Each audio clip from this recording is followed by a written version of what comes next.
Welcome back, sports fans. In this segment, I'm going to talk about Derrick Henry's career in terms of his rushing yards total, as well as Lamar Jackson.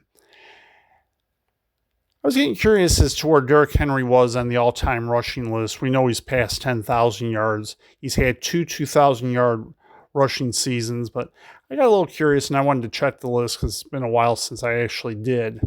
I did find some surprises in there, which I'll get to in a little bit. But Derrick Henry right now is currently 18th. He has approximately 11,400 yards rushing. However, if he manages to run for 1,100 more yards this year, and considering that we're only a couple weeks into the season, plus it's a 17-game schedule now, he ought to be able to do that because I believe he's averaging more yards than that for his career.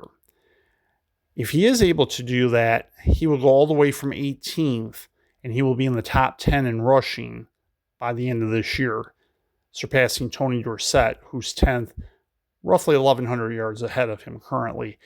And yes, I have to admit, I was surprised that Tony Dorsett was still in the top 10 all-time in rushing yards. That was very interesting to me, but I figure by the time Derrick Henry's career is over, he ought to be in the top 5 all-time in the NFL in rushing yards, to be sure. Lamar Jackson, we know, is already the top rushing quarterback in the NFL, but I'm going to make a prediction, and that is I believe he is good enough that if he stays healthy enough, he'll be the first NFL quarterback ever to rush for 10,000 yards, which would be a very, very impressive total, and I think that alone would be enough to put him in the Hall of Fame.